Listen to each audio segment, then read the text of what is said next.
ধর্মতলায় প্রায় ২০ বছর বন্ধ থাকার পর নতুন রূপে ফিরছে গ্লোব সিনেমা। আর এই গ্লোব সিনেমার সঙ্গে জড়িয়ে আছে কলকাতাবাসীর এবং সর্বোপরি বঙ্গবাসীর নানান নস্টালজিয়া। গোপীগাইন বাঘাবাহিন থেকে টাইটানিক, অসংখ্য নস্টালজিয়া নিয়ে আবারও নতুন রূপে এই দুর্গাপুজোর আবহে কলকাতার ধর্মতলায় ফিরছে গ্লোব সিনেমা।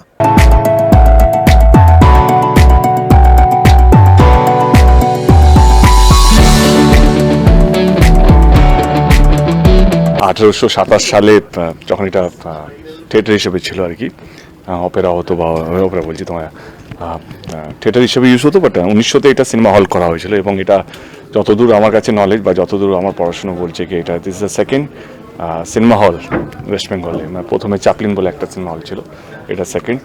এবং 2004-এ এটা বন্ধ হয়ে গেছিলো এবং 20 বছর পর আজকে এটা আবার শুরু হলো। যেটা আমরা সবসময় বলি না কি সিনেমা হল বন্ধ হয়ে যাচ্ছে, সিনেমা হল হয়ে যাচ্ছে, সিঙ্গেল স্ক্রিনগুলো বন্ধ হয়ে যাচ্ছে, সেই জায়গা থেকে একটা নতুন সিঙ্গেল স্ক্রিন আজকে ডাবল স্ক্রিন দিয়ে কাম ব্যাক করলো। তো অফকোর্স এটা গ্রেট ফিল্ম বাংলা ছবির জন্য, বাংলা ইন্ডাস্ট্রির জন্য এবং টেক্কার জন্য তো বটেই। মানে বাংলা সিনেমার পাশে দাঁড়ানো ইত্যাদি ইত্যাদি ঠিক আছে, কিন্তু দাঁড়াবেটা কোথায়?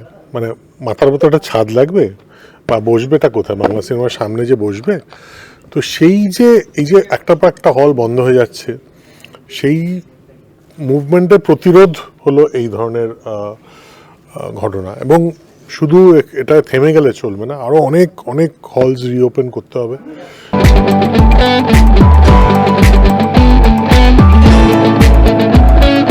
বলিউড খেলে অক্ষয় কুমার বেশ কয়েক মাস এই গ্লোব সিনেমায় কিন্তু চাকরি করেছিলেন।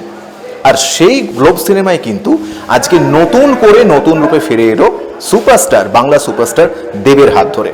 শুভ উদ্বোধন হয়ে গেল গ্লোব সিনেমার এবং নতুন করে প্রায় 20 বছর পর পথ চলা শুরু করলো গ্লোব সিনেমা।